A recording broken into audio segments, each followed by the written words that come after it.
Assalamualaikum warahmatullahi wabarakatuh. Innal hamdalillah nahmaduhu wa nasta'inuhu wa nastaghfiruh wa na'udzu billahi min shururi anfusina wa min sayyiati a'malina. Man yahdihillahu fala mudilla lahu wa man yudlil fala hadiya lahu. أشهد أن لا إله إلا الله وحده لا شريك له وأشهد أن محمدا عبده ورسوله صلى الله عليه وآله وصحبه وسلم تسليما كثيرا أما بعد اللهم انفعنا بما علمتنا وعلمنا ما ينفعنا.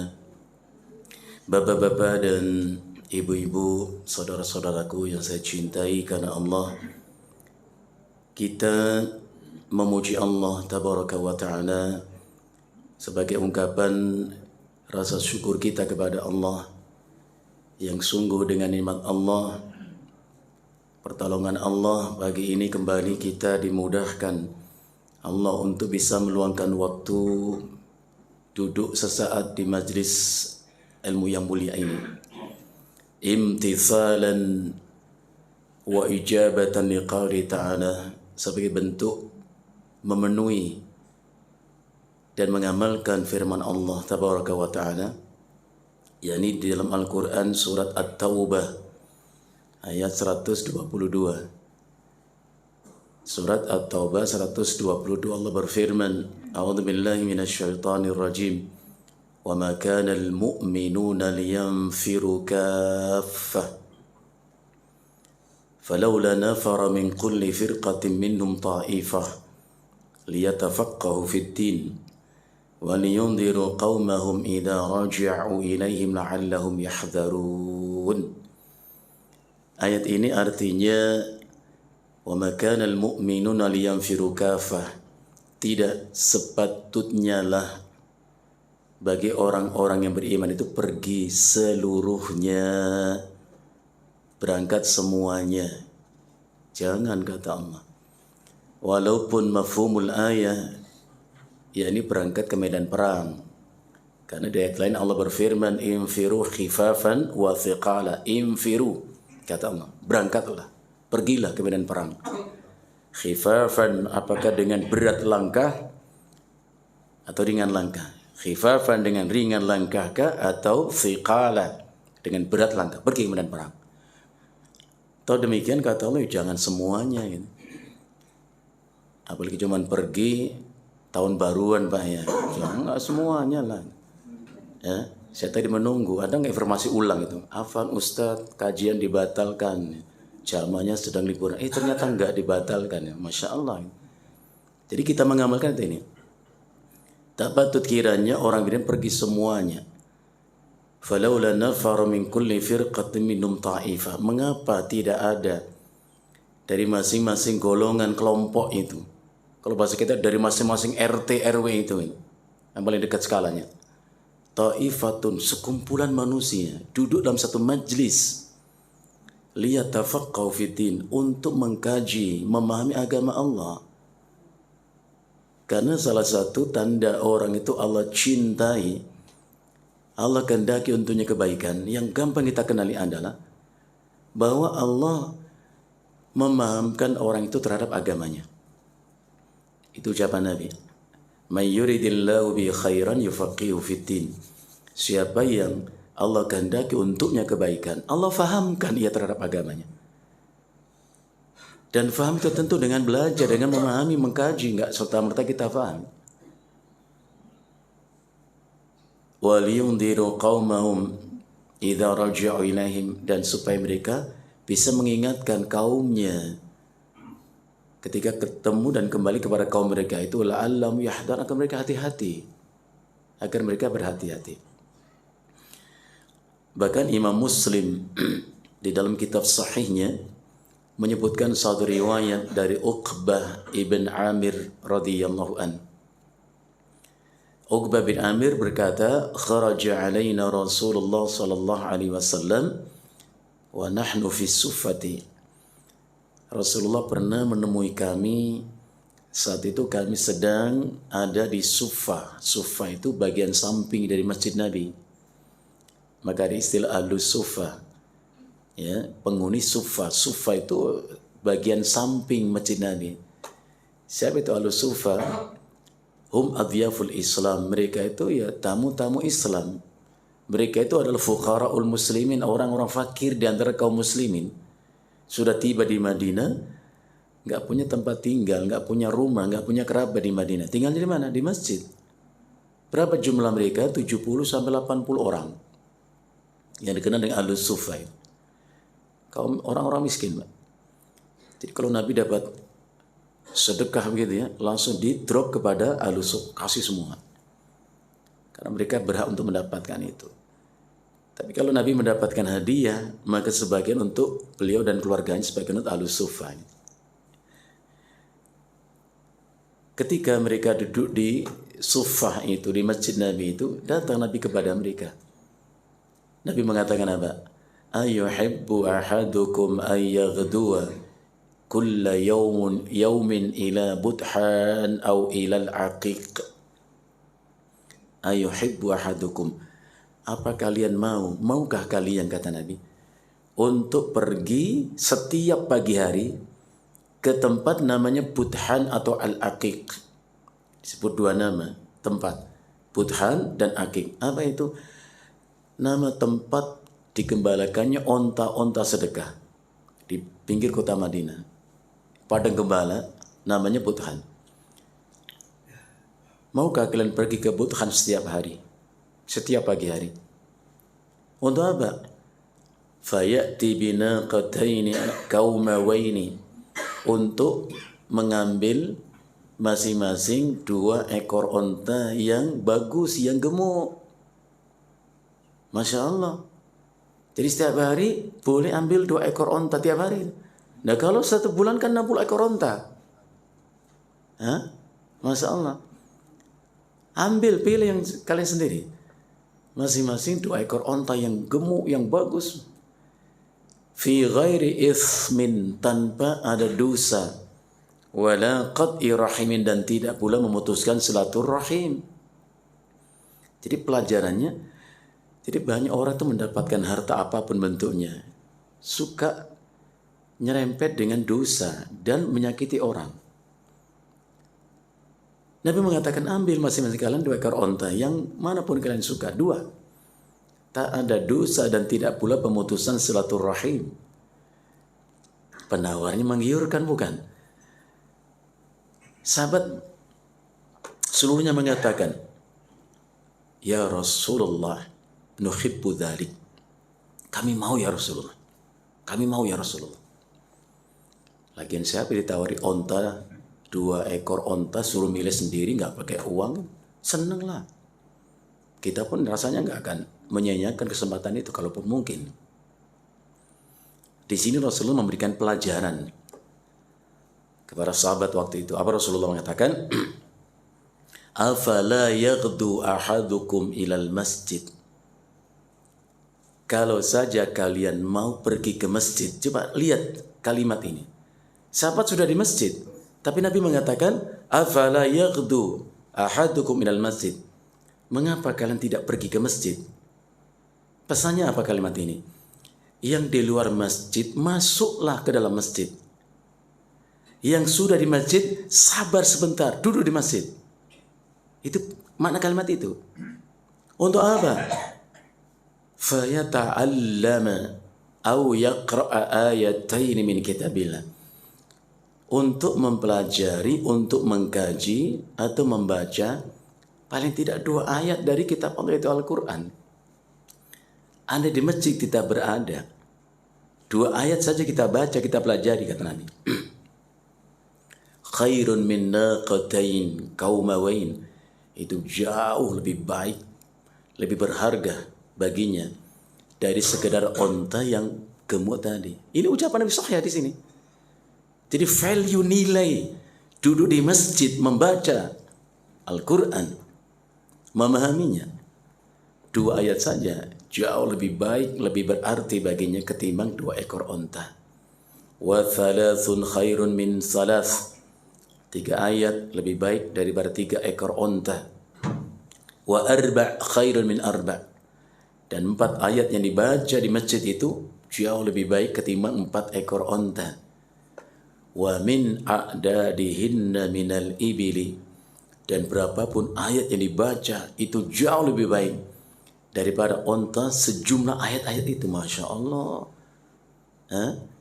Ini hadis memberikan kita targhib untuk senang duduk di masjid, senang mengkaji Al-Quran. Nas'alullah al-afwa wal-afiyah.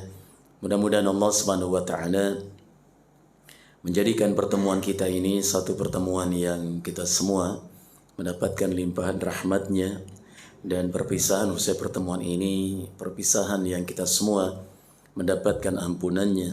Allahumma ij'al jam'ana hadha jam'an marhuma wa tafarruqana ba'dahu tafarruqan ma'suma. Bapak-bapak dan ibu-ibu yang saya hormati dan yang saya muliakan, Nabi SAW memberikan tamthil, perumpamaan tentang kehidupan dunia ini yang sejatinya kita nggak banyak tahu sebetulnya. Banyak kita nggak paham apa itu dunia, maka suka tertipu dan salah menentukan sikap dalam hidup ini. Nabi kita SAW mengatakan, ad-dunya khulwatun khadiratun. Dunia ini adalah khulwah, digambarkan dengan satu rasa yang favorit di lidah banyak manusia, apa itu? Khulwun, manis. Dan manis itu memang rasa yang sedap di lidah. Khadiratun yang kedua kata Nabi, dunia itu hijau ranau. Hijau merupakan warna yang sedap dipandang oleh mata. Masya Allah, sempurna ucapan Nabi ini. Dunia ini manis dan hijau. Manis rasa yang sedap di lidah, hijau sedap dipandang mata. Itulah dunia. Ya, itulah dunia. Yang luput dari perhatian kita hanya berburu kesenangan dunia, kenikmatan dunia. Ya. Rasulullah mengatakan, wallahu mustakhlifukum fiha. Dan Allah menjadikan kalian sebagai khalifah. Mustakhlifukum itu menjadikanmu khalifah yang diberi mandat dan amanah oleh Allah untuk kemudian dipertanggungjawabkan di sisi Allah nanti. Fayanzuru kaifa ta'malun. Dan Allah melihat apa yang kalian lakukan di dunia ini. Gitu.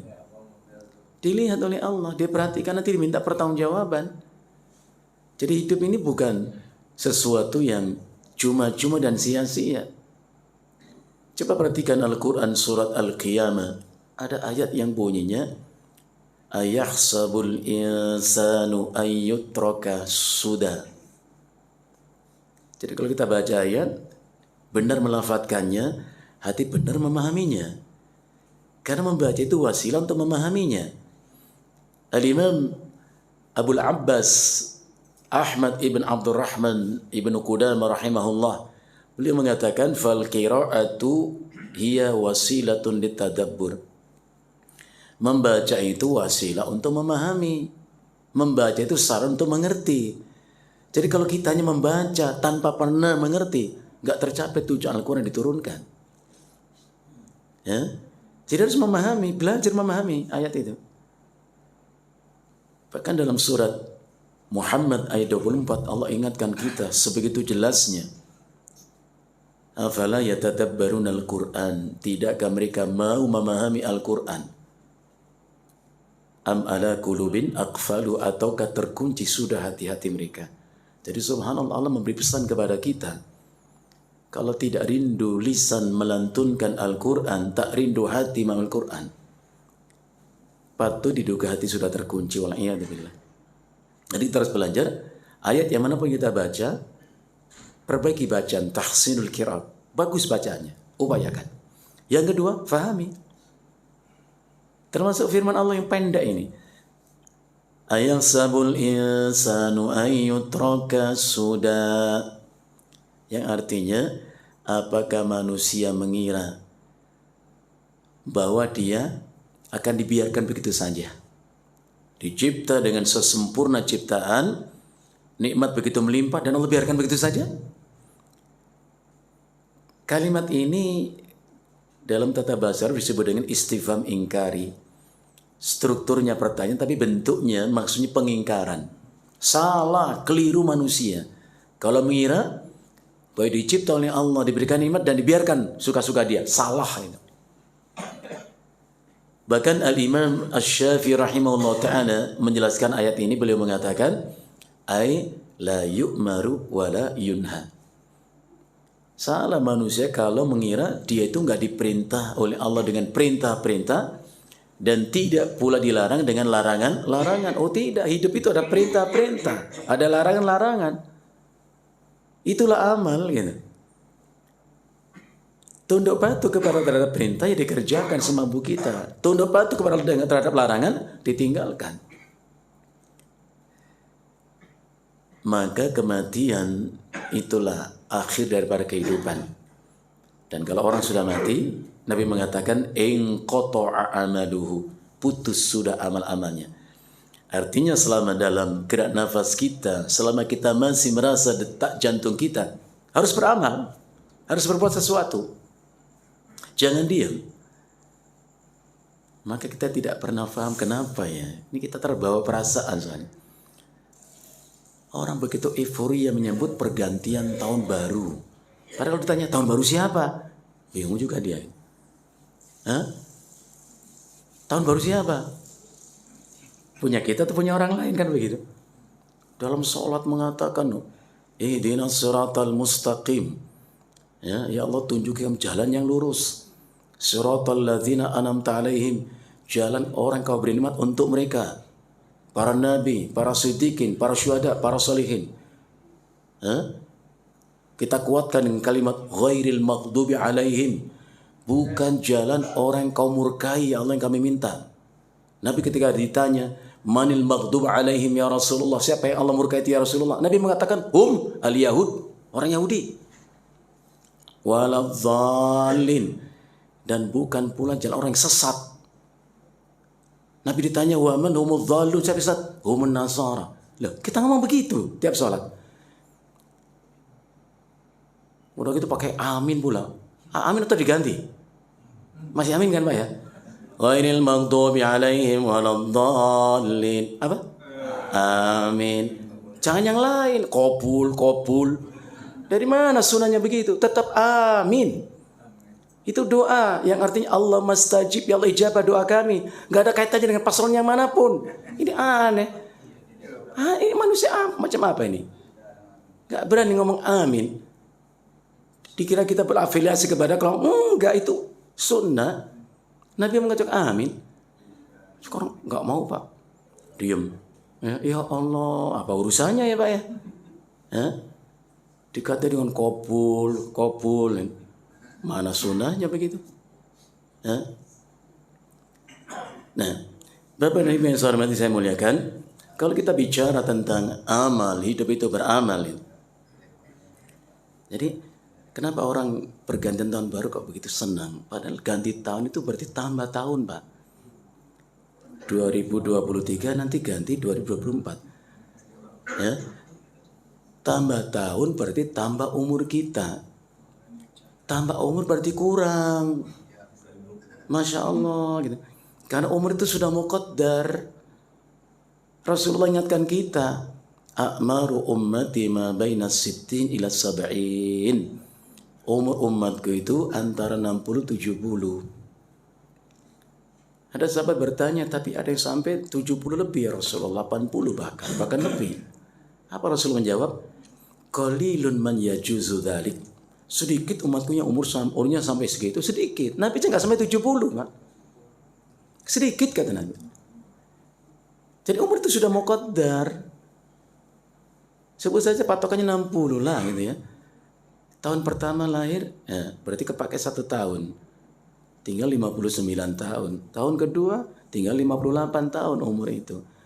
5 tahun tinggal 50. Sekarang umur 55 tahun mau apa? Kan berarti tinggal 5 tahun lagi. Bahkan sekarang ada yang umurnya 59 tahun.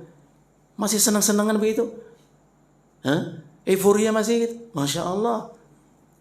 Berkurang umur itu. Maka Ibnu Abbas mengatakan, orang-orang Ansor Madinah itu kalau sudah masuk umur 40 tahun, lebih banyak intensitas hidupnya untuk ibadah, Pak. Untuk ibadah. Ini masih senang-senang, Masya Allah. Gitu. Padahal Nabi mengatakan, siapa yang hari ini lebih baik dari hari yang kemarin, dia orang yang beruntung.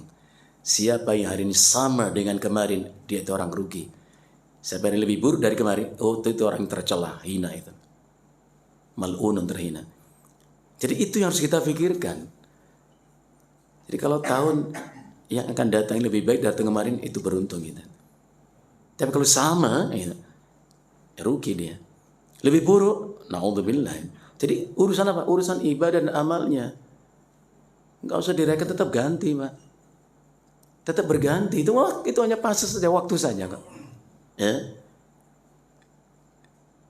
Jadi kita tuh suka terjebak ke dalam arus selebrasi. Apa aja dirayakan. Enggak usah dirayakan, kita diem saja, tetap ganti. Ya. Besok malam kita tidur gitu. Enggak nyalain petasan, enggak niup trompet. Bangun jam 2 sholat tahajud, tetap aja berikutnya tanggal 1 Januari, Pak.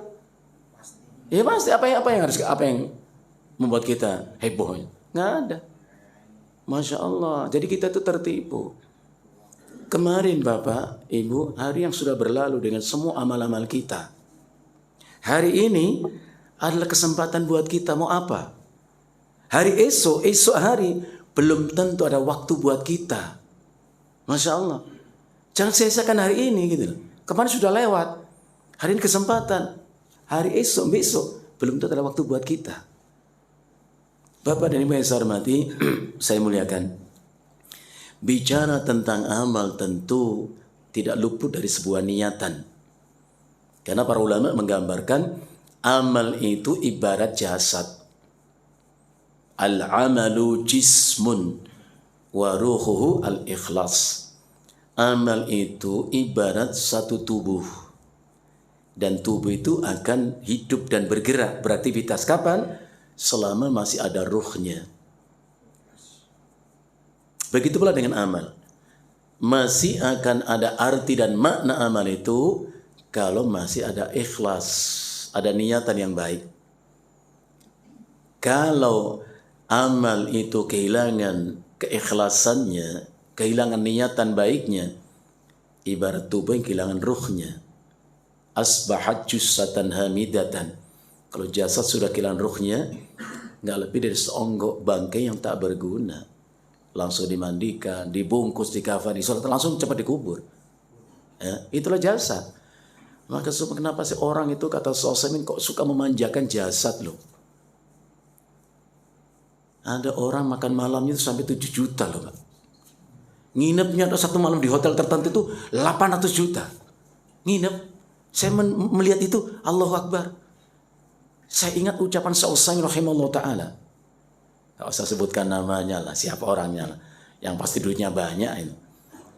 Makan malam tok, Pak, 70 juta, 80 juta. Nginepnya di hotel satu malam 800, 700 sampai 800 juta. Itu kalau 5 hari berapa itu? Kosnya itu. Loh, saya mendengar begitu, melihat berita begitu itu, kok teringat ucapan Sa'usain rahimahullah ta'ala. Beliau mengatakan banyak manusia itu memanjakan jasadnya dengan pakaian yang mewah, makan lezat nikmat untuknya. Enggak pernah ngopeni itu merawat, memperhatikan jiwanya. Enggak pernah. Showbiz saja penampilan. Kaum hedonis kan begitu. Fa inna ma'alal jasadi al-lahdu wad-dudu. Padahal akhir perjalanan jasad manusia itu adalah liang lahat dan cacing tanah. Masya Allah. Selalu dimanjakan dirinya dengan pakaian yang mewah, branded. Ya Allah, makanannya begitu luar biasa. Kalau kau mati tetap aja dikubur. Gak ada pilihan yang lain. Makanya Allah ingatkan kita surat Fatir ayat yang ketiga. Ayat yang kelima juga Allah sebutkan. Ya ayyuhan nas inna wa'dallahi haq hai manusia, sesungguhnya janji Allah itu benar. Jadi kalau kita baca Al-Quran, banyak Allah janjikan. Kalau janjinya benar, ancamannya pun pasti benar. Di antara janji Allah itu adalah kullu nafsin dha'iqatul maut. Setiap yang hidup akan mati. Itu pasti, Pak. Pasti itu, Ibu. Apa pesan Allah kemudian? Fala taghurrannakumul hayatud dunya. Maka oleh sebab itu, jangan kau tertipu oleh kehidupan dunia. Jangan tertipu. Itu ayat, Pak. Ghurur itu penipu, menipu. Dan Allah jadikan dunia memang ujian buat kita. Wa mal hayatud dunya illa mata'. Mata itu kesenangan. Ghurur penuh dengan tipuan. Penuh dengan tipuan. Bapak Ibu yang saya hormati, saya muliakan, Al-Imam At-Tabrani dalam kitab Al-Mu'jam Al-Kabir, hadis nomor 5942. Saya suka menyebutkan nomor dan nama kitabnya supaya bisa dirujuk kalaupun orang hajat untuk melihat hadis itu. Dalam kitab Al-Mu'jam Al-Kabir, hadis nomor 5942, Imam At-Tabrani menyebutkan suatu riwayat yang diterima dari Sahal bin Sa'ad As-Sa'idi radhiyallahu an. Sahal bin Sa'ad As-Sa'idi berkata, qala Rasulullah sallallahu alaihi wasallam, Rasulullah sallallahu alaihi wasallam bersabda, niyatul mu'mini khairun min amalihi wa amalul munafiqi khairun min niyyatihi wa kullun ya'malu ala niyyatihi fa idza 'amila al mu'minu 'amalan nara fi qalbihi nur. Hadis yang tidak terlalu panjang, bahkan pendek, mudah dihafal. Jadi kalau kita membaca hadis, mendengar hadis, munculkan hasrat keinginan untuk pertama memahami, kemudian menghafal. Itu perintah Nabi, Pak. Ya, masih ingat ucapan Nabi, nadharallahu mra'an, semoga Allah menjadikan wajah orang itu berseri-seri. An-nadhra itu wajah berseri-seri, menggambarkan suasana hati yang bahagia. Berarti ucapan Nabi itu apa maknanya? Semoga Allah membahagiakan seseorang. Masya Allah. Doa Nabi. Semoga Allah membahagiakan seseorang. Siapa? Sami'a maqalati, orang yang senang mendengar ucapan dan tutur kataku. Hadis Nabi. Senang mendengar. Wa wa'aha, dan mencoba untuk memahami. Jadi sering saya sampaikan, kalau kita mendengar ayat, dibacakan, mendengar hadis, cobalah memahami. Jadi step pertama memahami.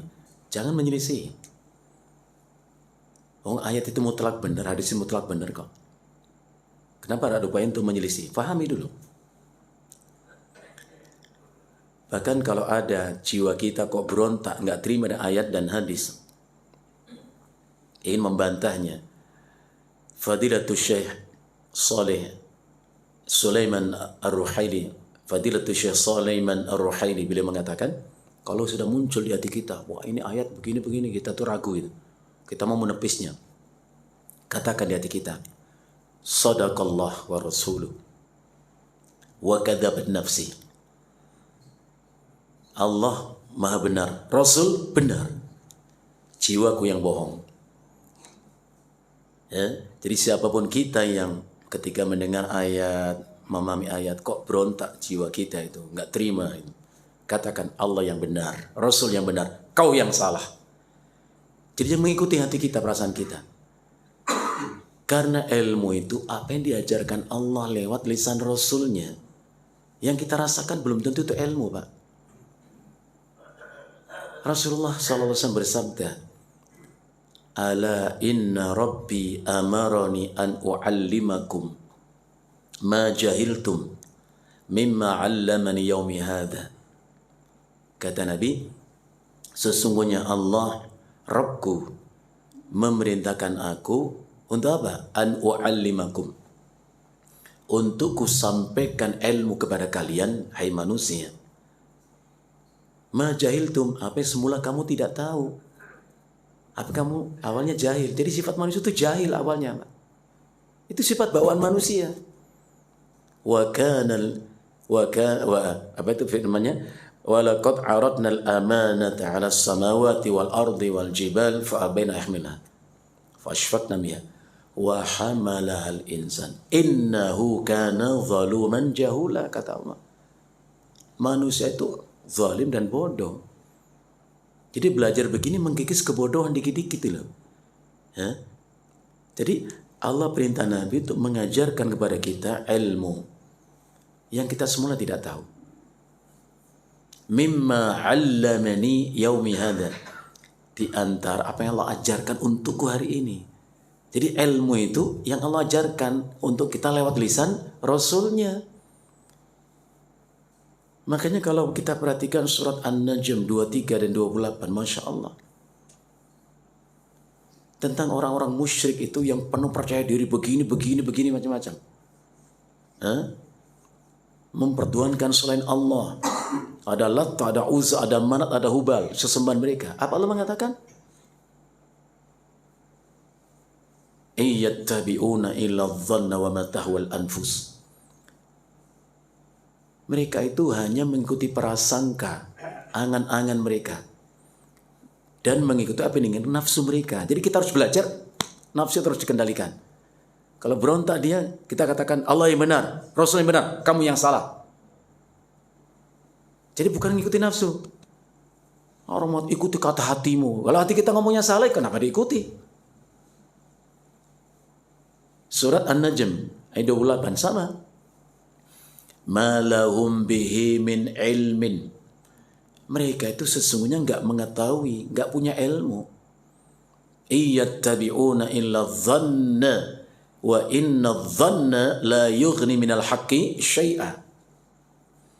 Mereka itu enggak punya ilmu. Jadi apa yang kita rasa, yang kita bayangkan mungkin bukan ilmu.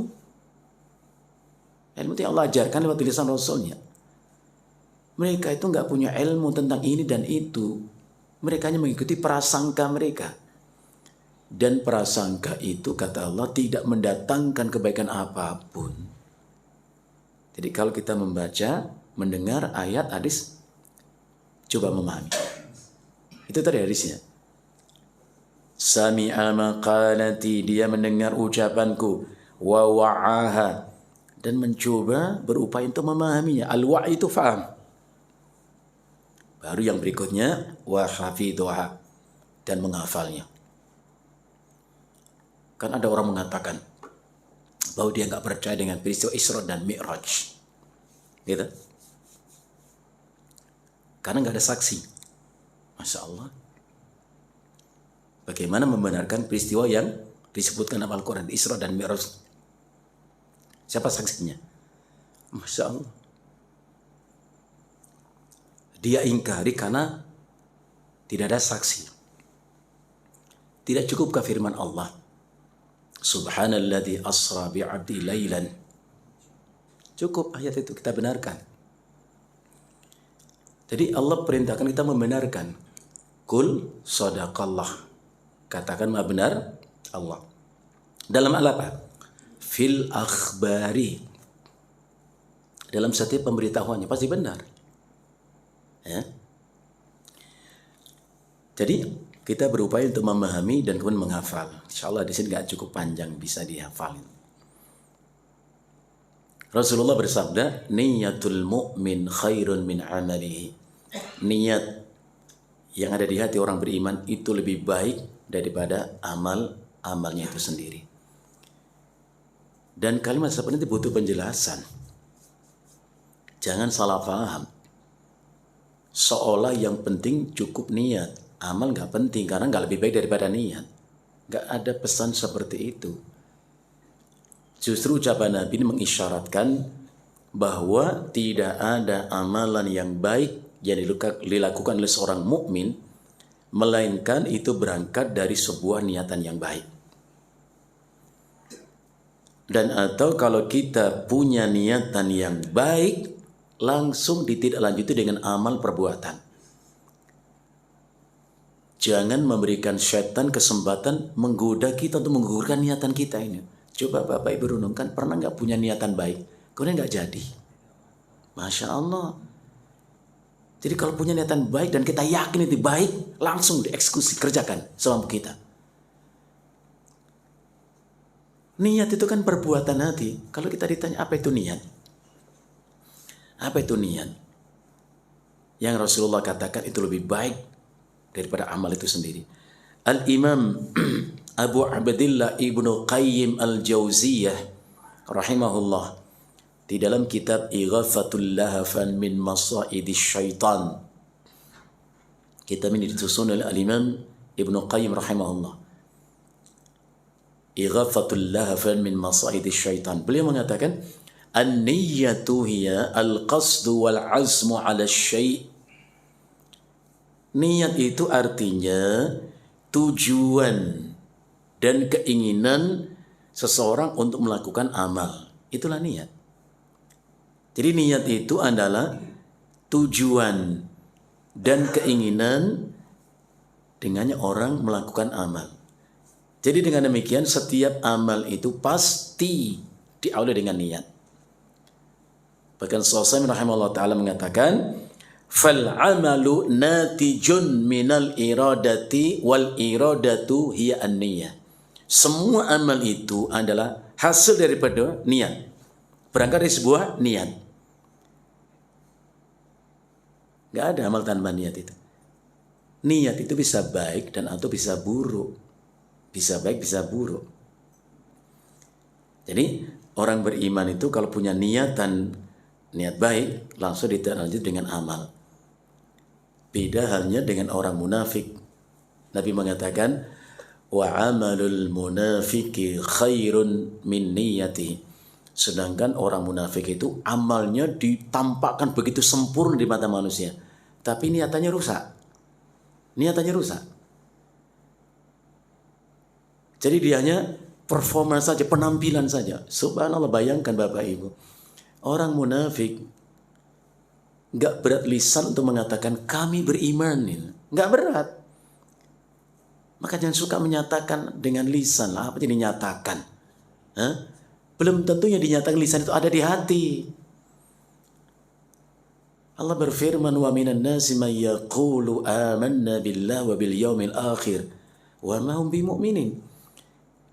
Di antara manusia ada orang-orang yang mengatakan kami beriman kepada Allah, beriman kepada hari akhir, padahal mereka bukan orang beriman. Menyatakan iman dengan hati, dengan lisan, hati tak ada iman. Maka Syekh Abdurrahman bin Nasir As-Sa'di mengatakan, an-nifaq, kemunafikan itu ialah izharul imani wa ibtanul kufri. Menampakkan dengan lisan keimanan, di waktu yang sama disembunyikan kekufuran di hati. Pernyataan. Tentang perbuatan, oh enggak kalah hebat. Orang munafik itu sholat kok Pak. Orang munafik itu sholat. Bahkan Allah berfirman, wa idza qamu ila sholati qamu kusala.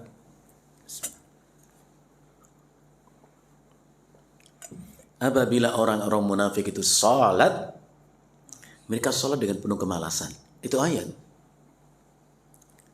Bahkan sholat yang paling berat bagi orang munafik itu 2 isya dan subuh.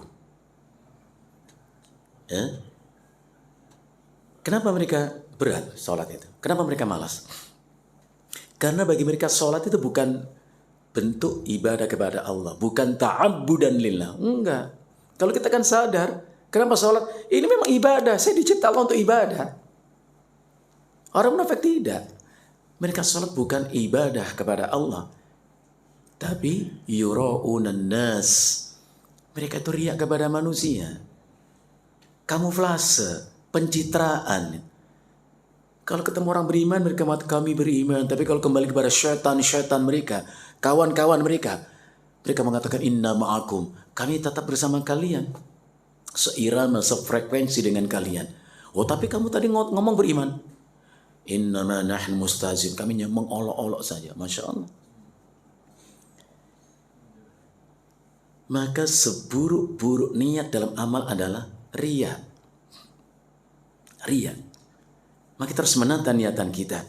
Bapak dan Ibu yang saya hormati, saya muliakan, Al-Imam Al-Bukhari dalam kitab sahihnya nomor 6491 menyebutkan satu riwayat dari Abdullah ibn Abbas radhiyallahu anhuma. Rasulullah sallallahu alaihi wasallam bersabda, "Innallaha katabal hasanati was sayyi'at." Sesungguhnya Allah itu sudah menetapkan adanya kebaikan-kebaikan, keburukan-keburukan. Kenapa? Karena Allah itu menguji kita. Ada kebaikan, ada keburukan. Ya, ada ketaatan, ada kemaksiatan, ada halal, ada haram. Ada baik, ada buruk. Kan kita disuruh memilih.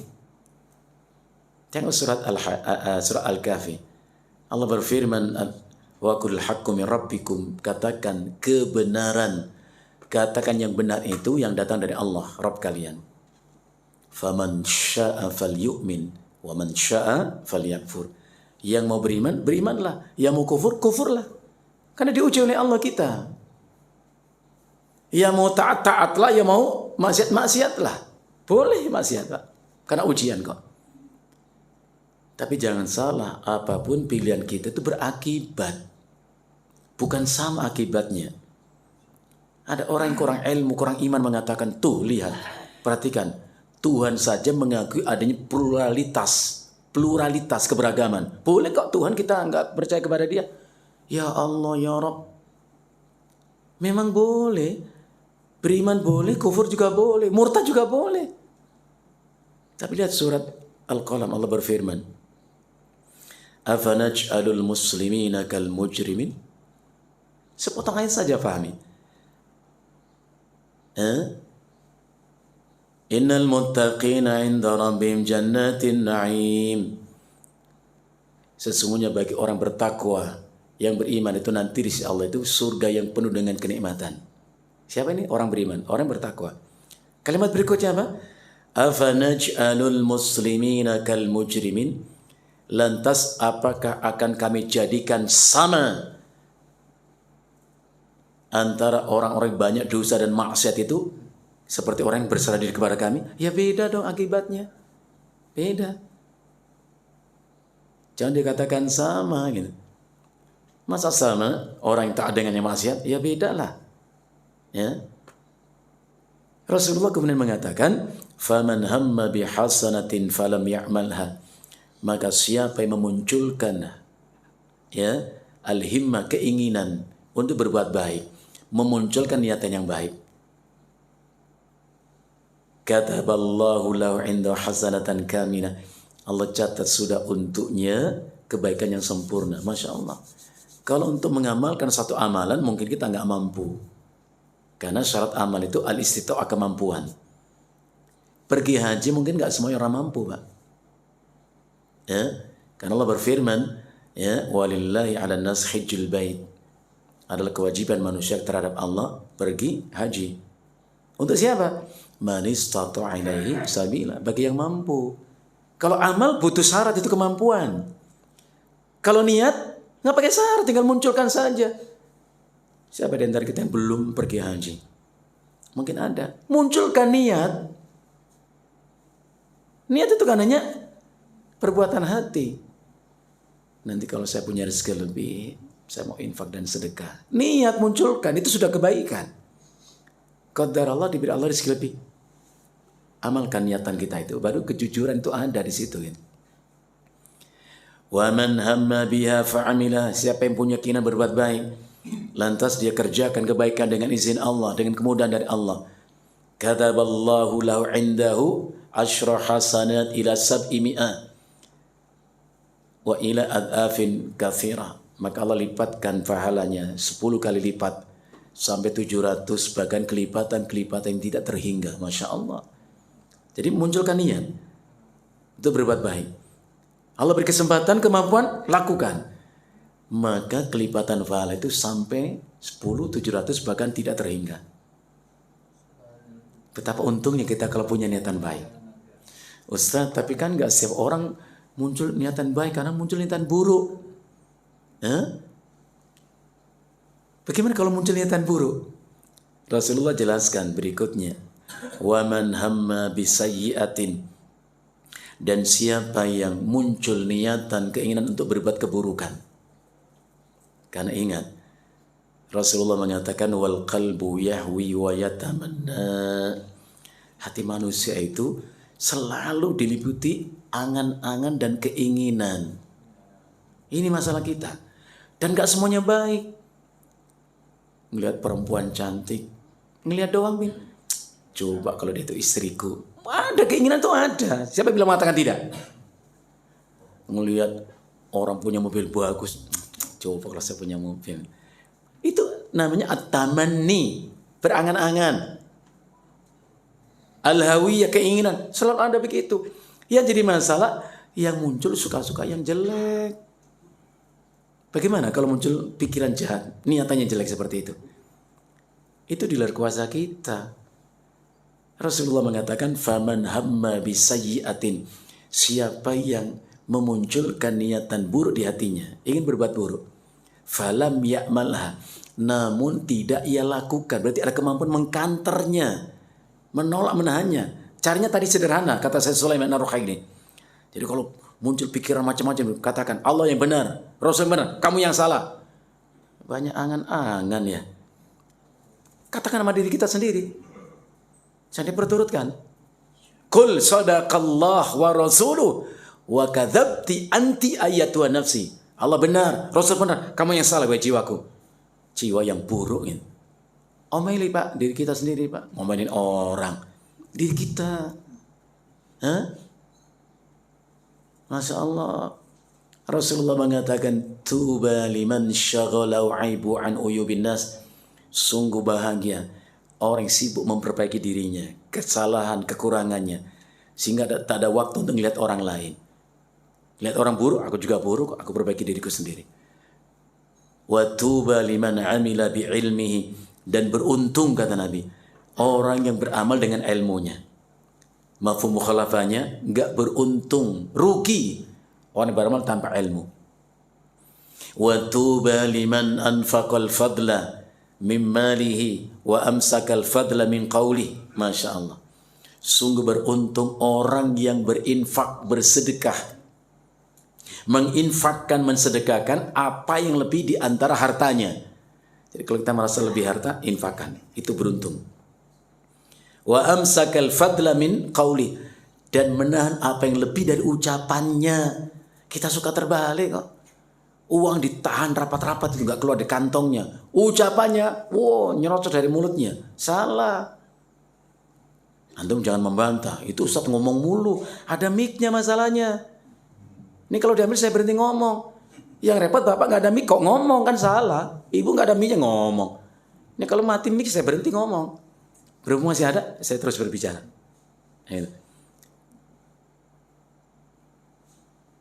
Siapa yang ingin berbuat buruk tapi dia bisa menahannya, maka Allah catat untuknya kebaikan.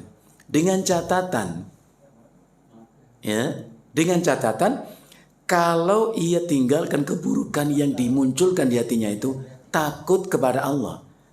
Jadi niatannya adalah takut kepada Allah. Muncul niatan buruk, misalnya mau nggak jujur, mau curang, mau bohong, mau khianat, ya, akhirnya ditahan. Kenapa ditahan?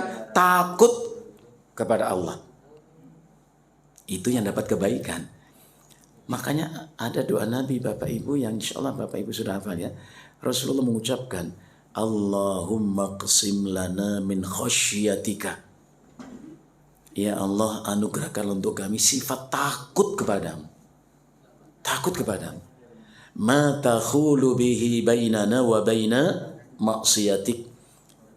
Yang sifat takut kepadamu itulah ya Allah yang menghalangi kami untuk maksiat kepadamu. Jadi hanya sifat takut kepadamu membuat orang terhalang untuk berbuat maksiat.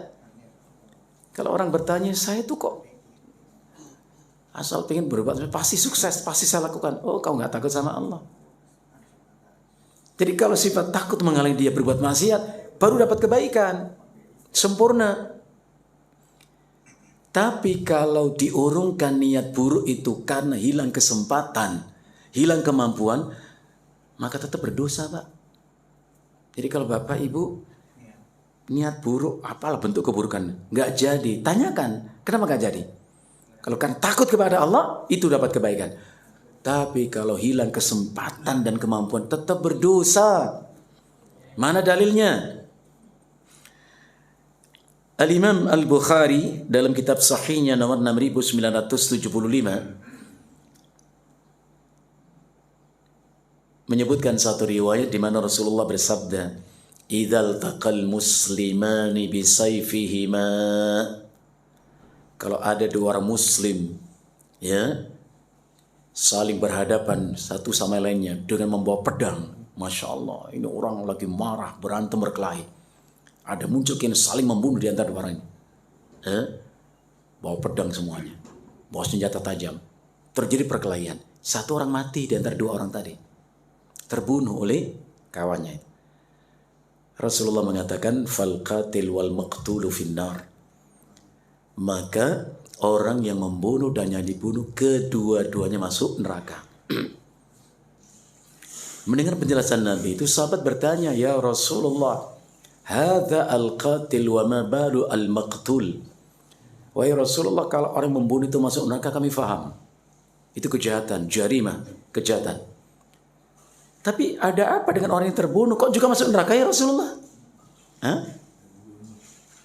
Yang dibunuh kenapa juga masuk neraka? Kalau yang membunuh kami faham. Rasulullah menjelaskan. Jadi kalau kita punya masalah apapun, cari penjelasan di Al-Quran dan hadis. Rasulullah menjelaskan. Kenapa yang dibunuh juga masuk neraka ya Rasulullah? Rasulullah mengatakan, "Innahu kana harisan ala qatli sahibi." Karena orang yang terbunuh itu juga awalnya punya niatan, punya keinginan untuk membunuh saudaranya itu. Masya Allah, hanya nggak sempat kalah dulu dengan saudaranya itu, tertikam dulu, mati dia, tetap dosa dan masuk neraka. Maka subhanallah, jangankan membunuh Pak, ya Allah. Hari-hari ini kita banyak mendengar peristiwa pembunuhan. Bapak dengar berita? Ada apa di hati Bapak ini di Jakarta, dekat tetangga kita lah Jakarta. Marah sama anaknya, diangkat, ditendang, dipukul. Akhirnya puncaknya diangkat dan dihempaskan ke tanah. Mati itu anak. Bapak dengar berita itu? Ada apa?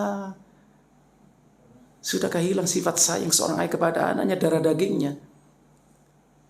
Rasulullah itu suka memeluk cucunya Hasan, Husain, dicium. Sampai-sampai Al-Aqra bin Habis, sahabat Nabi, mengatakan, "Ya Rasulullah, kau cium, kau peluk anakmu, cucumu itu. Aku ini punya anak 10, tak satu pun aku peluk, aku cium." Apa Rasulullah mengatakan? Ya, Ar-Rahimuna yarhamumur Rahman. Orang yang bisa menyayangi akan disayangi oleh Allah. Apa mau dikata kalau sudah hilangkan sifat rahmah di hatimu? Rasulullah jangankan anak kandungnya, cucunya, anak orang disayangi kok. Usama bin Zaid bukan anak Nabi. Usama bin Zaid itu bukan anak Nabi. Anaknya Zaid itu anak angkat Rasulullah. Tapi Rasulullah sangat sayang kepada Usama. Bahkan Rasulullah mengatakan, "Man ahabbani fa ahibbu Usama." Siapa yang mencintai aku, cintai Usama. Anak orang lain. Ini anak, ya Allah, namanya anak kan salah biasa lah namanya anak itu. Kok sampai diangkat yang tubuh yang ringkih yang kecil itu, diempaskan ke tanah, mati. Insya Allah. Jangan kata membunuh, menghilangkan nyawa orang Bapak. Menghina saja orang itu dosa kata Nabi. Bihasbimri'in minasyarri ayyakhkir akhahul muslim. Cukup orang itu buruk akhlaknya, dosa baginya kalau dia menghina saudara muslimnya. Jangan suka menghina. Masya Allah. Apalagi membunuh. Tengok Al-Quran. Allah Subhanahu wa ta'ala ingatkan kita. Wa ma kana li mu'minin ayyaqtula mu'minan illa khata'ah.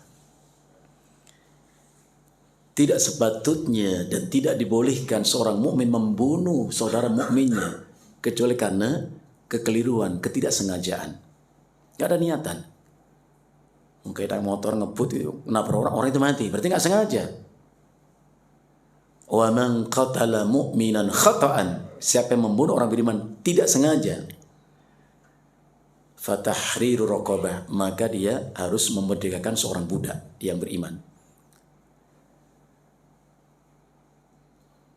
Wadiyatun musallamatun ila ahli, dan membayar diyat, diserahkan kepada keluarganya. Apa itu diyat? Tebusan. Berapa tebusannya? Rasulullah mengatakan yaitu 100 ekor onta. Gak sengaja membunuh. Harus membayar 100 ekor onta. 20 onta umur 1 sampai 2 tahun. 20 ekor onta berikutnya umur 2 sampai 3 tahun. Berikutnya 3 sampai 4 tahun. Berikutnya 4 sampai 5 tahun. Masya Allah, berapa miliar itu uang itu? Kita nggak pernah tahu berapa harga onta itu. Ya? Itu diyatnya. Wa may yaqtul mu'minan muta'ammidan, dan siapa membunuh seorang mukmin dengan sengaja, fajazauhu jahannam, maka balasnya adalah jahannam. Wa ghadiballahu alaihi wa la'anahu, Allah marah kepada orang yang membunuh saudara muslimnya itu, dan Allah laknat orang itu. Wa a'adda lahu 'adzaban alima, dan Allah siapkan azab yang pedih. Maka di sini Ibnu Abbas mengatakan orang yang membunuh seorang muslim mukmin sengaja, nggak ada taubat baginya. Nggak ada taubat baginya. Kenapa? Ini ayat terakhir turun berkaitan dengan hudud hukuman Allah. Nggak ada menasahnya. Walaupun jumhur ulama mengatakan tetap masih ada taubat. Berdasarkan firman Allah surat Az-Zumar 52 itu. Qul ya ibadiyalladzina asrafu ala anfusihim la taqnatu min rahmatillah. Katakan wahai hambaku yang melampaui batas dalam perbuatan dosa, la taqnatu min rahmatillah, jangan putus asa dari rahmat Allah. Innallaha yaghfiru dzunuba jami'a, Allah mengampuni semua dosa. Tidak ada khilaf di antara ulama tentang ada tidaknya taubat bagi pembunuh sengaja orang beriman itu. Bapak dan Ibu yang saya hormati, saya muliakan. Jadi seburuk-buruk niat itu adalah syirik. Dan syirik yang kecil adalah riya. Itu syirik yang kecil, syirik yang tersembunyi. Bahkan Rasulullah pernah mengatakan, ala ukhbirukum ya bima akhfa alaikum minad dajjal. Maukah kalian aku beritahukan sesuatu yang lebih aku takutkan atas kalian daripada fitnah Dajjal. Dajjal itu fitnah yang luar biasa. Tapi yang menarik, ada sesuatu yang lebih Rasulullah takutkan dari fitnah Dajjal itu. Sahabat mengatakan, bala, apa itu ya Rasulullah? Kami mau ya Rasulullah. Rasulullah mengatakan, asyirkul khafi, syirik yang tersembunyi. Maka seburuk-buruk niat adalah riya. Karena itu Al-Imam Abul Abbas rahimahullah ta'ala dalam kitab Mukhtasar Minhajul Qasidin beliau mengatakan, qad arafta, sungguh kau telah mengetahui, memahami, anna riya'a mukhbitun lil a'mali, bahwa sifat riya itu menghancurkan dan merusak amal-amalmu. Ini harus kita pahami. Karena Allah berfirman, la in asyrakta la yahbatanna amaluka. Kalau kau berbuat syirik, berbuat riya, habis itu amalmu. Jadi kita pahami, riya itu merusak amal, menghancurkan amal.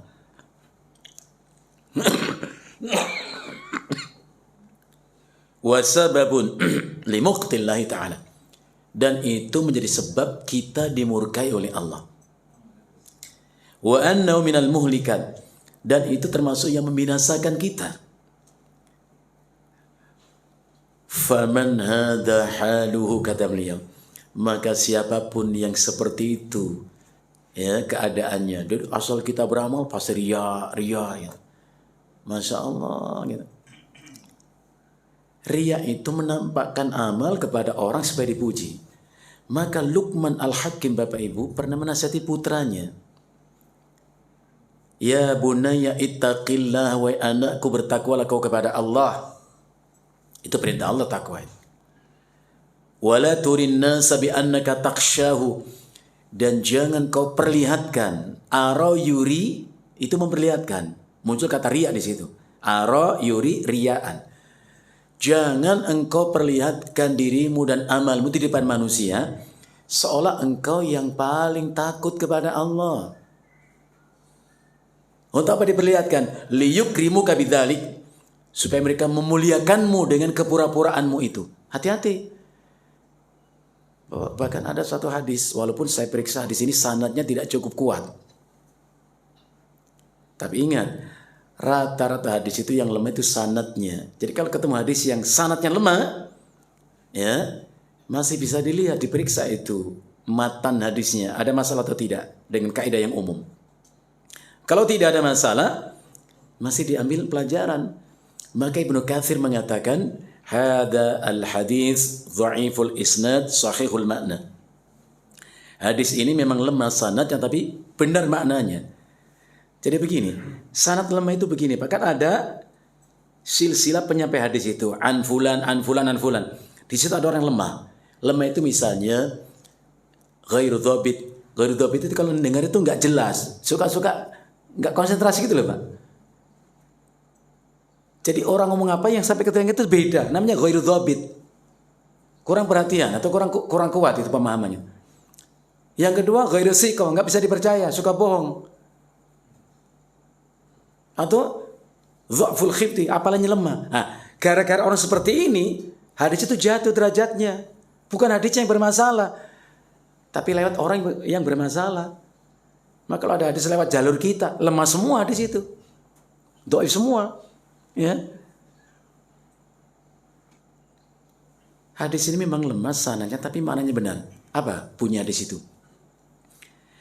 Abghadul ibadi 'ala Allah. Orang yang paling dibenci oleh Allah adalah ayyakuna thawbahu khairan min amalihi, yaitu orang yang pakaiannya, penampilannya jauh lebih baik ketimbang amalannya. Jadi banyak orang itu mengutamakan performa penampilan, pakainya luar biasa, tapi amalannya jauh daripada itu. Siyabul anbiya, pakainya pakaian para nabi. Wah, kayak nabi saja pakainya itu, penampilannya itu. Wa amaluhum amalul jabbarin, sementara perbuatan mereka perbuatan penjahat itu. Jadi orang suka sibuk dengan pakaian, tapi kelakuannya nggak diperhatikan. Masya Allah. Lupa dengan sabda Nabi, innallaha la yanzuru ila ajsadikum wala ila suwarikum. Itu kan ucapan Nabi. Allah tidak melihat bentuk-bentuk tubuh kalian. Mau six pack kah, mau one pack, terserahlah itu. Orang binaraga digerakkan ada 6 itu pak itu. 1, 2, 3 gitu kan. Ada orang cuma 1 pak saja, gelendruk itu. Nggak ada masalah. Orang nge-gym supaya mau apa?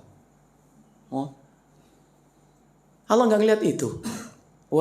Dan tidak melihat penampilan kalian. Walakin yanzurila qulubikum wa a'malikum. Allah lihat hati dan amalan kalian. Tidak terkesan nggak perlu penampilan ya yang bagus, pakaian layak lah. Tapi jangan berlebihan. Jadi siapa yang keadaan seperti itu, fajadirun bitashmir an saqil jiddi fi izalati, maka dia wajib berupaya mengobati penyakit riya itu, menata kembali niatannya itu. Dan saya sebutkan di sini ada 2 saja treatment cara mengobati penyakit itu. Jadi kalau Bapak punya sifat riya, senang aja tampil di depan orang supaya dihormati begini, ya udahlah, berhentilah, cukuplah. Itu rusak amal kita ini. Obati. Karena hanya orang yang tahu dia sakit yang berusaha nyari obat, Pak. Ada orang sakit tapi nggak dirasa, nggak ada penyakit, nanti fatal akibatnya.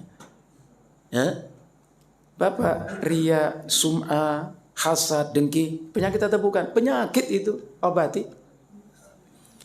Mengobati penyakit riya sederhana. Yang pertama, qal'u uruqihi wa usulihi, putuskan urat akar daripada riya.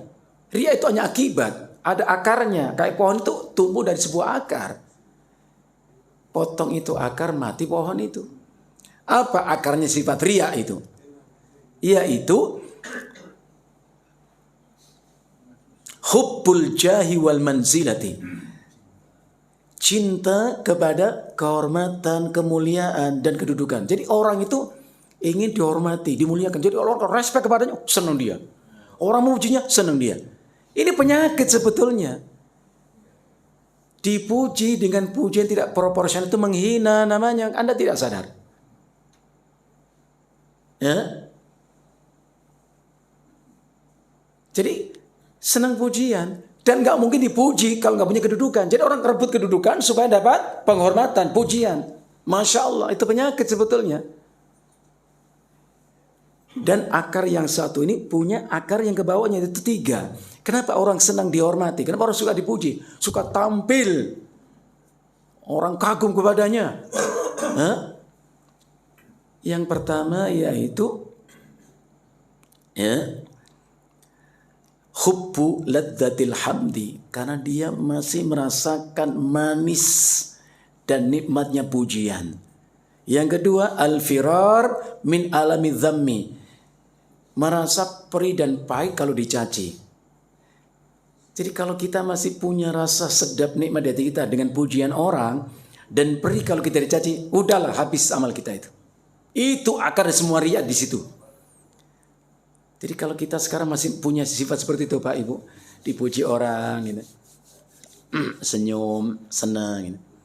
Dicaci orang, dia marah. Nah, itu akibatnya. Muncullah itu sifat riya. Maka harus dipotong, dihilangkan. Ikhlas itu adalah vertikal, bukan horizontal. Coba tengok firman Allah.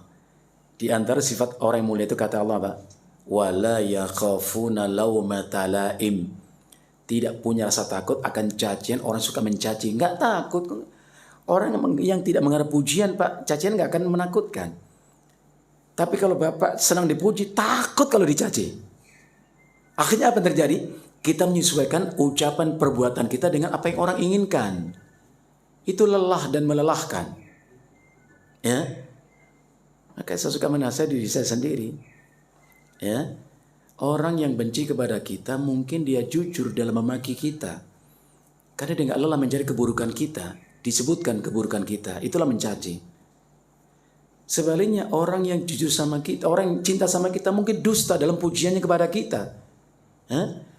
Kesimpulannya jangan bangga dengan pujian, jangan resah karena cacian. Nggak ada pengaruh apa-apa. Apa sih untungnya orang ngelihat tahu amal kita atau tidak tahu? Nggak ada untungnya. Karena amal itu kepada Allah kita tujukan, bukan kepada manusia. Ya, pakai ngasih tahu orang lagi. Ya kalau orang nggak tahu kenapa. Maka puncak segala keikhlasan itu adalah kalau di hati kita nggak ada keinginan orang supaya tahu kebaikan kita. Pengen tahu saja orang, nggak ada. Apalagi ngasih tahu orang, Pak. Ada nggak orang ngasih tahu dirinya? Ya Allah, apa sehebatmu itu? Kita pengen orang tahu siapa kita, nggak ada, Pak. Karena kita sama dengan orang yang lain kok. Hah? Apalagi ngasih tahu orang tentang kebaikan kita. Kenapa? Karena kebaikan kita pun tak seberapa adanya. Sebaliknya kita nggak akan marah kalaupun orang mencela, memaki diri kita. Kenapa? Karena memang sebegitu banyak keburukan kita, sehingga kita pun nggak mampu menutupi dengan kepura-puraan kita. Hah? Maka sahabat kalau dimaki-maki orang itu malah didengarkan. Selesai? Itu orang sudah selesai maki-maki aku. Dia butuh apa ya kita bantu. Malah pikir membantu loh Pak. Sahabat itu. Dimaki-maki malah kepikir apa yang bisa kita bantu orang itu. Hah? Bukan bangga. Maka jangan pernah Bapak, jangan pernah memberi orang satu pemberian karena dia memuji kita. Jangan. Berhenti. Masya Allah Pak Haji buat cironya begini-begini. Nyobil. Apalagi kau tahu tentang aku. Oh Pak Haji mah begini. Oh, jangan pernah memberi orang pemberian karena dia memuji kita. Karena bila kita tak lagi memberi dia pemberian, pujian akan berubah menjadi cacian. Pak Haji sekarang pelit, gak seperti dulu. Pelit. Hah? Justru kita contoh para ulama salafus saleh. Berilah pemberian orang memaki-maki kita. Itu contoh banyak para ulama salafus saleh Pak. Hah? Kenapa? Dia jujur. Apresiasi kejujuran dia. Ini dicaci orang, dicaci tetangga malah kabur. Dengarkan, kita harus belajar. Ya? Dimaki-maki orang, dengar, jangan pergi, jangan tutupin, dengarkan saja. Kayak Ali bin Husain bin Ali. Dimaki-maki, beliau diam. Dia berhenti, yang maki itu, apalagi kau tahu tentang aku? Apa yang kau sebutkan tentang keburukan itu nggak seberapa. Masih banyak keburukan. Mau aku kasih tahu supaya kamu puas. Dicopot jubah beliau, Pak, dikasih orang itu, ini kau pakai jubahku. Beliau menghitung uang, Pak. 1000 keping uang dirham dikasih orang itu, maki-maki loh. Saya orang itu merasa malu dan mengatakan, aku yakin kau memang anak cucunya Rasulullah. Itu riwayat. Aku tahu kau memang anak cucu Rasulullah. Ini akhlak Rasulullah begitu, Pak. Baru dikata-katain 1 kata, 10 kata kita lemparin, prel gitu. Jangan, dengarkan. Pak, Mas, aku dibilang pelit sama ibu itu. Lah kau pelit apa? Iya sih. Loh, kan bener dia. Kenapa kamu marah? Dia bener, jujur dia. Kalau dipuji malah kita penasaran. Bener gak ada orang ngomongnya? Jangan bohong dia sama saya. Masa saya bilang dermawan, padahal saya pelit. Lah kan salah dia. Nah gitu. Wallahu a'lam bissawab. Masih banyak bisa kita bahas sebetulnya, tapi paling tidak ini sudah cukup membuat kita terus belajar. Jadi niat itu sangat penting karena itu awal dari sebuah amal dan proses. Ya, Nabi mengatakan apa tadi? Niyatul mu'min khairun min amali. Niat orang beriman jauh lebih baik dari amalnya. Artinya tidak satu kebaikan pun berangkat dari sebuah niat yang baik. Kalau punya niatan baik, langsung tidak lanjuti. Ya, nanti malam saya ingin sholat tahajud, niatan yang baik, dapat pahala baik, Pak. Bangun betul nanti malam, jangan nyalain petasan, Pak. Orang kenapa sih sabar, sanggup bertahan dalam kemaksiatan? Kenapa kita nggak sabar dalam ketaatan sih? Gitu? Jadi nanti malam kita bangun, saya ingin bangun nanti jam 2. Ya, walaupun jam 12 pasti bangun, Pak. Berisik biasanya. Mau sholat tahajud saya nanti. Bangun beneran, sholat tahajud. Nas'alullah al-afwa wal-afiyah. Sallallahu ala nabiyyina Muhammadin wa ala alihi wa sahbihi wasallam.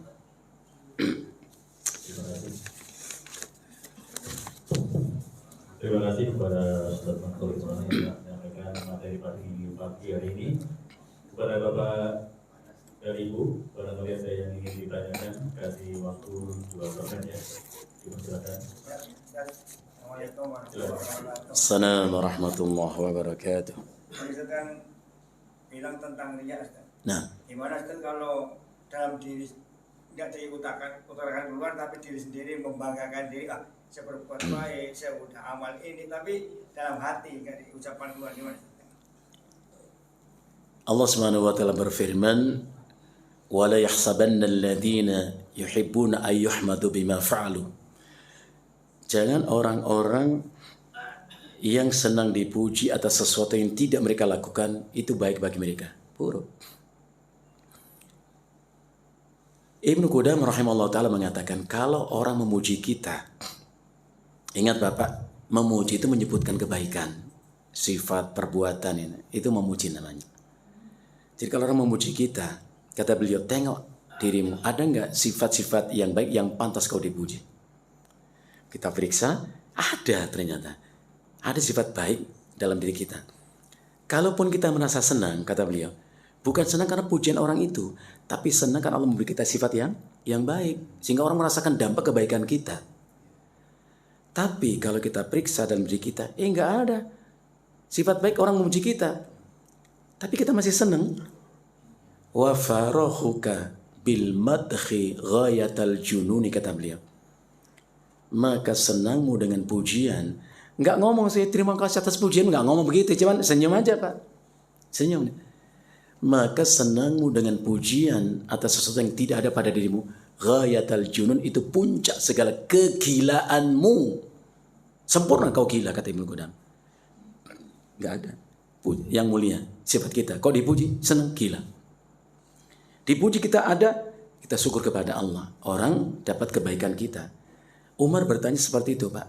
Ya Rasulullah, kami beramal suatu amalan, orang memuji-muji kita, bukan kan kita mau dipuji? Apa Rasul menjawab? Tilka ajilu busyral mu'minin.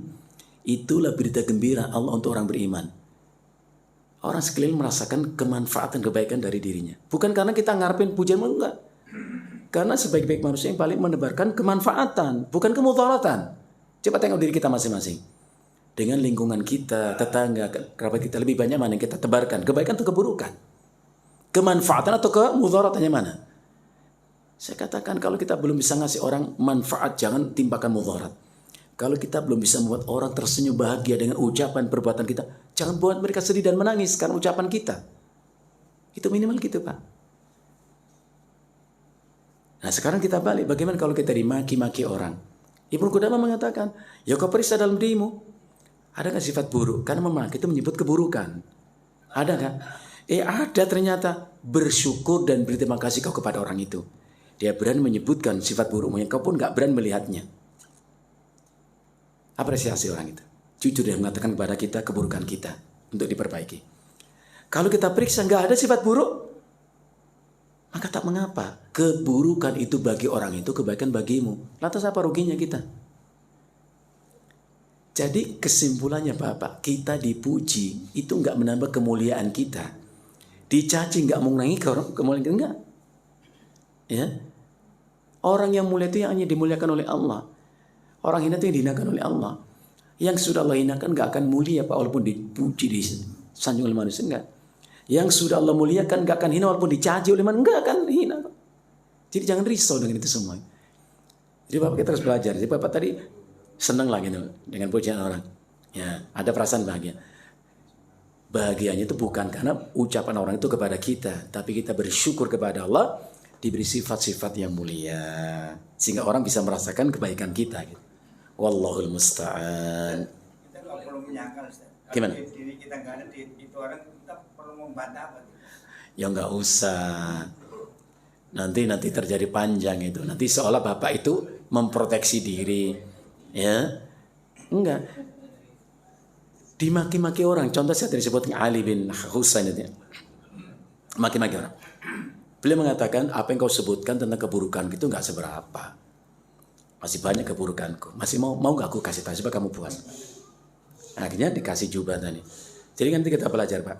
Orang maki-maki kita, tetangga kita ini. Bapak beli beras, beli minyak, beli telur, kasih aja dia.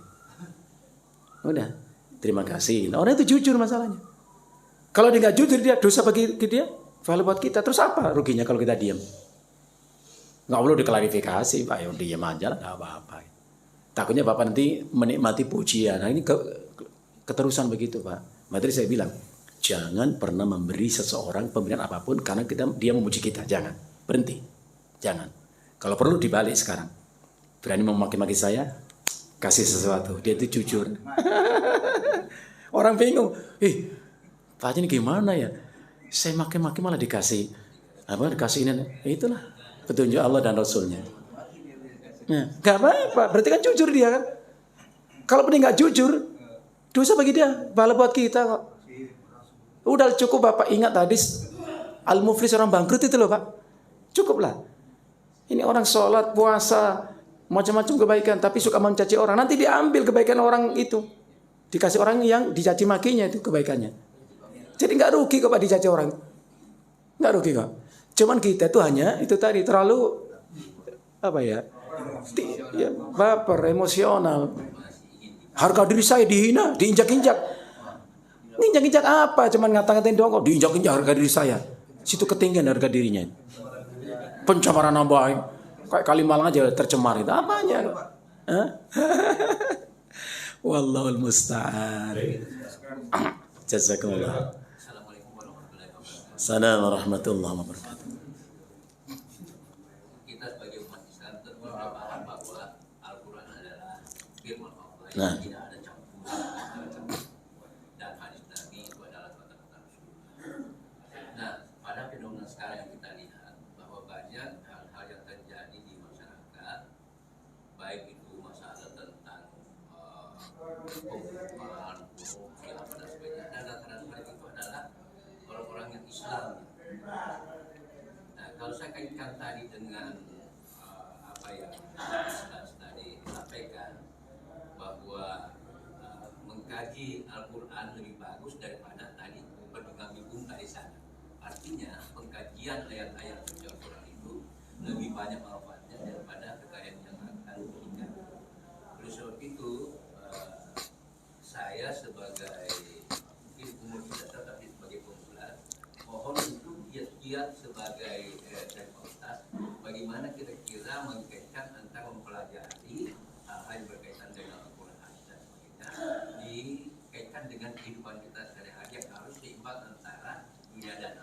Nah, Kira awal-awal bagaimana kira-kira kalau kita bisa berikan kepada kami. nah, barakallahu fikum. Al-Imam Ahmad dalam kitab Musnadnya menyebutkan satu riwayat. Rasulullah bersabda, Inna Allah Ta'ala yu'ti dunya man yuhibbu wa man la yuhibbu. Sesungguhnya Allah memberikan dunia ini, perhiasan, keindahan, kenikmatan, kesenangan, kepada siapa diberikan oleh Allah? Man yuhibbu wa man la yuhibbu. Kepada orang yang Allah cintai dan yang tidak Allah cintai. Apa yang kita ambil pelajaran? Apa makna kita tangkap daripada kalimat itu? Allah memberikan dunia, ya, perhiasan, keindahan, kenikmatan, kesenangan kepada siapa? Orang yang Allah cintai dan yang tidak dicintai. Berarti dunia bukan ukuran. Siapa yang bersungsung mendapatkannya akan dapat dengan izin Allah. Yang menarik, Rasulullah mengatakan, wala yu'tiddina illa man yuhibbu. Namun Allah tidak memberikan pemahaman yang baik terhadap agamanya kecuali kepada orang yang Allah cintai. Wa man yu'tiddina faqad ahabbahu. Siapa yang Allah berikan pemahaman yang baik kepada agamanya, maka Allah cintai orang itu. Ya. Nah, kalau kita hanya berburu dunia, dunia belum tentu kita dapatkan. Andai kita dapatkan berbagai macam cara dunia ini. Dunia itu pendek, Bapak. Dunia itu sesaat. Maka orang hidupnya orientasinya dunia nanti menyesal, Pak. Dia mengatakan ketika kematian datang kepadanya, ma aghna anni maliyah halaka anni sultaniyah. Ternyata hartaku sebanyak itu tak ada guna apapun bagiku, hilang semua sudah kekuasaanku. Jadi ada koruptor, ada sekian banyak diambil harta itu yang haram itu. Kemudian mati, Pak. Masya Allah. Kasihan orang begitu itu, kasihan. Ya. Kalau kita seorang muslim kan kematian bukan akhir dari segala-galanya. Justru mati itu proses awal pertanggungjawaban amal-amal kita. Ya. Maka harus hati-hati. Makanya ilmu ngajarin kita.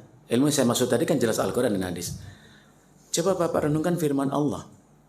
Allah berfirman, Qul la yastawil khabithu wat tayyib walau a'jabaka kasratul khabith. Al-Maidah 100. Katakan, kalau kepada orang itu kita katakan dengan lisan, tapi kalau kepada diri sendiri artinya fahami, yakini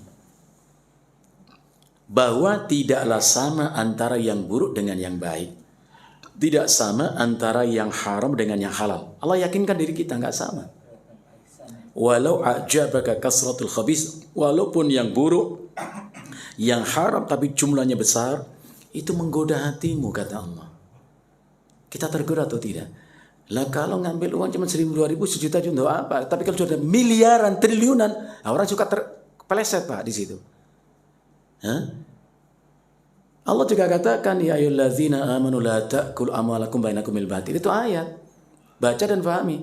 Hai orang yang beriman, jangan kau memakan harta dengan cara yang haram. Sahabat Nabi namanya Sa'ad bin Abi Waqqas berkata, ya Rasulullah, ud'ullaha ayyaj'alani mustajabad da'wati. Wahai Rasulullah, doakanlah aku ini menjadi hamba Allah yang selalu didengar doaku oleh Allah. Cukup mulia Pak orang kalau doa itu Allah ijabah. Itu mulia, kemuliaan. Apa pesan Nabi kepada Sa'ad radhiyallahu an? Ya Sa'ad atib mat'amaka. Hai Sa'ad, perhatikanlah makananmu. Akan diijabah doa oleh Allah. Fa innal 'abda la yarfa'u luqmatal haram. Itu ilmu, itu hadis Nabi. Nah, kalau kita nggak pernah dengar, gimana kita bisa mengamalkan? Sesungguhnya apabila seorang hamba Allah memasukkan secuil makanan yang haram ke dalam mulutnya, lukmat itu yang sepotong. Bapak ngambil satu roti, potong roti ini, nggak mungkin masuk semua ke mulut kita, nggak muat, Pak. Caranya dipotong. Nah, ini namanya lukma, masak mulut. Secuil makanan haram, ini kalau haram masuk ke mulut kita, apa kata Nabi? Apa dampak akibatnya kata Nabi? Bukan kata kita. Berarti saya bilang, udah jangan suka membela diri. Fahami apa yang Allah katakan, Rasul katakan, fahami. Kalau seorang hamba Allah memasukkan secuil makan haram ke mulutnya, ma yutaqabbalu amalu arba'ina yauman. Maka tidak akan diterima amalnya 40 hari. Jadi kalau roti itu 10 cuilan Pak, 10 kali. Berarti 40 kali 10 Pak, 400 hari amal kita ditolak oleh Allah. Itu hadis. Gimana kita nggak takut? Wa ma nabata lahmun min suhtin, dan tidaklah tumbuh daging tubuh seseorang dari makanan yang haram. Dagingnya gemuk padanya Pak, haram itu Pak. Fannar aulabi, hanya neraka tempat yang cocok untuknya. Itu kata Nabi, itu ilmu. Kita dengar kata Nabi. Jangan membantah. Saya korupsi kan bukan saya makan sendiri, untuk santunan anak yatim macam. Ada orang berbuat jahat niatannya baik Pak. Saya merampok kan untuk bangun musola, bangun masjid. Apa enggak kau dengar ucapan Nabi sih? La yaksibu abdun malan haraman. Tidaklah seorang mendapat harta dengan cara yang haram. Fayunfiqu fayubarakallahu fi. Diberikan untuk makan istri anaknya. Oh, ini harta haram Pak, kasih makan istri anaknya. Enggak akan berkah hidup seperti itu kata Nabi. Au yatasaddaqu bi, atau disedekahkan, maka enggak Allah terima sedekahnya. Au taraka, ya, atau ditinggalkan di rumahnya di hari kematian. Ini orang mati Pak. Itu harta yang haram masih di rumahnya. Apa sih kata Nabi kalau begitu?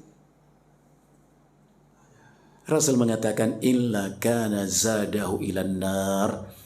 Harta yang haram yang ditinggalkan di rumahnya di hari kematiannya itu bekal masuk neraka. Itu hadis. Gimana kita nggak takut?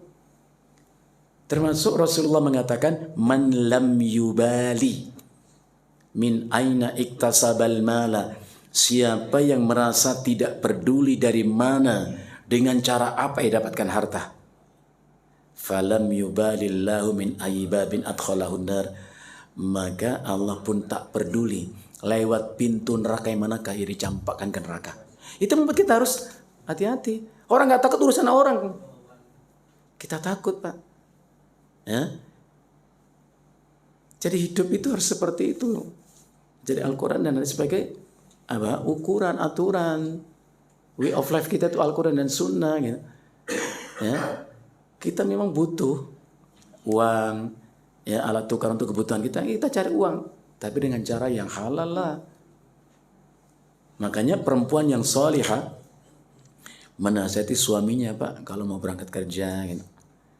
Istrinya memberi nasihat, iyyaka wal haram fa inna nasbiru 'alal ju' wa la nasbiru 'alan nar. Ini kalau punya istri begini luar biasa aman kita, Pak, senang punya istri begini. Suaminya mau berangkat kerja dia berpesan, iyyaka wal haram, suamiku hati-hati, jangan pernah kau dapat harta dengan cara yang haram. Fa inni asbiru 'alal ju', aku istrimu sabar kok andai aku merasa lapar. Andai kau pulang ke rumah tanpa membawa apapun, aku sabar kok.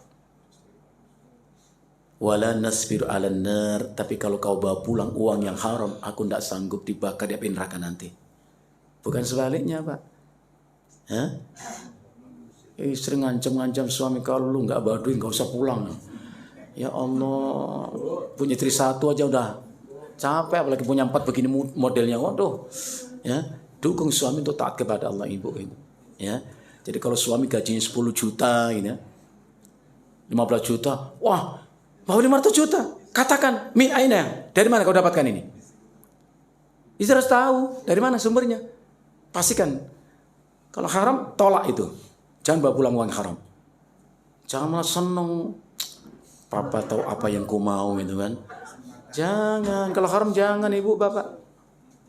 Kita tuh jangankan Pak capek-capek nyari. Yang haram ketangkap nanti KPK pakai rompi orangnya. Dikasih saja, udahlah jangan mikirin. Dikasih, Pak, alhamdulillah saya merampok berhasil Pak, ini saya bagian untuk Bapak. Apa kau bilang merampok? Pergi dari sini. Padahal kita cuma dikasih doang. Banyak orang mengatakan, nggak apa-apa, Tat, kan dikasih. Yang dosakan dia, siapa bilang? Ilmunya belum sempurna kalau begini. Hah? Orang mengatakan yang dosa itu yang merampok, yang korupsi, yang menerima nggak apa-apa. Kata siapa? Coba kalau kita mengatakan kata Rasulullah pasti nggak begitu cara kita berpikir. Nabi cerita ada orang berdoa, ngangkat tangannya kepada Allah. Ya Allah, ya Rabb, ya Rabb. Bagus kan berdoa kepada Allah? Tapi kata Nabi, orang yang berdoa itu wa mat'amu haram, yang dimakan makanannya haram, diminum minumannya haram, dikenakan pakaian dan uangnya haram. Yang keempat, perhatikan, wa ghudhiya bil haram. Apa makna kalimat itu? Wa ghudhiya bil haram, dan mau menerima pemberian yang haram. Itu hadis. Jadi jangan salah. Kayak kalau Bapak mengatakan yang dilaknat itu yang mabuk, Pak. Yang mabuk itu, Pak. Ada orang mabuk dilaknat. Maka kemarin diperagakan di TV itu. Wah, Polres mana itu?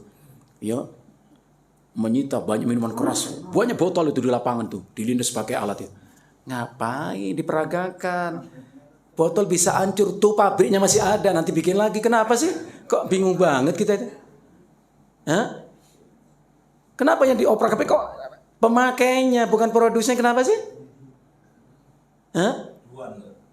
Iya, cuan itu pasti gitu. Maka jangan kita tuh capek tiap hari nyapu banyak sampah, daun-daun, tebang itu pohon, nggak ada daun di situ, udah selesai. Banyak orang mengatakan yang dilaknat itu yang mabuk, Pak.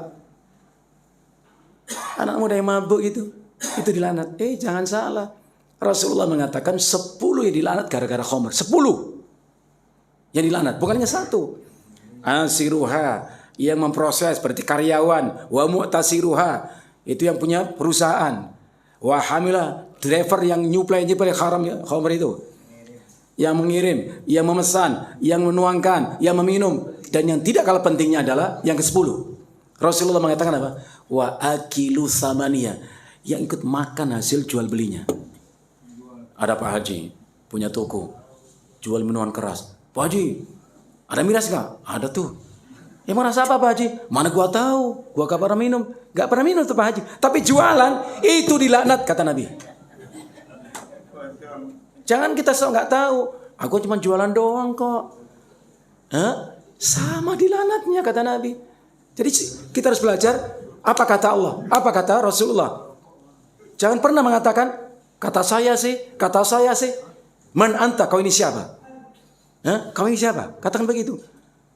Jadi kalau kita muncul pikiran buruk itu, katakan Pak, benar Allah, benar Rasul, kau yang salah. Bantah lagi. Lawan diri kita sendiri Pak. Jangan kalau kita membela diri kita.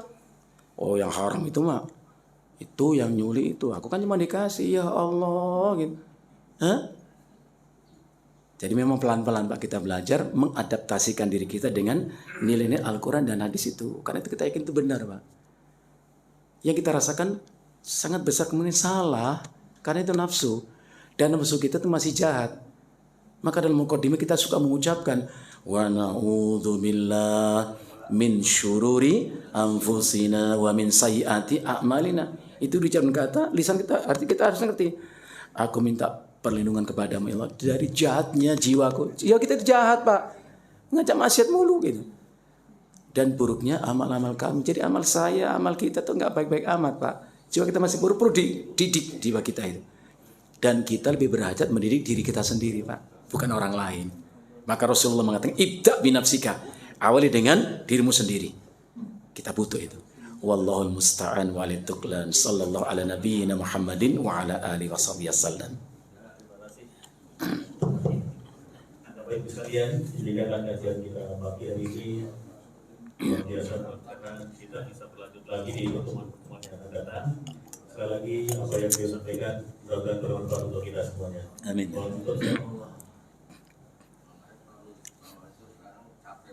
Akhirnya ini yang kita sampaikan, mudah-mudahan Allah senantiasa mengijabah apa hajat dan kebutuhan kita. Bapak, Ibu yang saya hormati, Allah hadirkan untuk kita makanan dan minuman. Untuk apa? Untuk menopang kehidupan jasad kita. Tapi kita sadar, kita nggak punya jasad Pak, punya ruh. Punya ruh. Dan Allah hadirkan Al-Quran dan Sunnah Nabi untuk kita. Sebagai apa? Qawamul hayat ar-ruhiyah. Untuk menopang kehidupan ruh kita. Jadi seimbang jasad dan ruh. Ya. Nas'alullah al-afwa wal-afiyah. Sallallahu ala nabiyyina Muhammadin wa ala alihi wa sahbihi sallam. Subhanakallahumma bihamdika asyhadu an la ilaha illa anta astaghfiruka wa atubu ilaik. Assalamualaikum warahmatullahi wabarakatuh.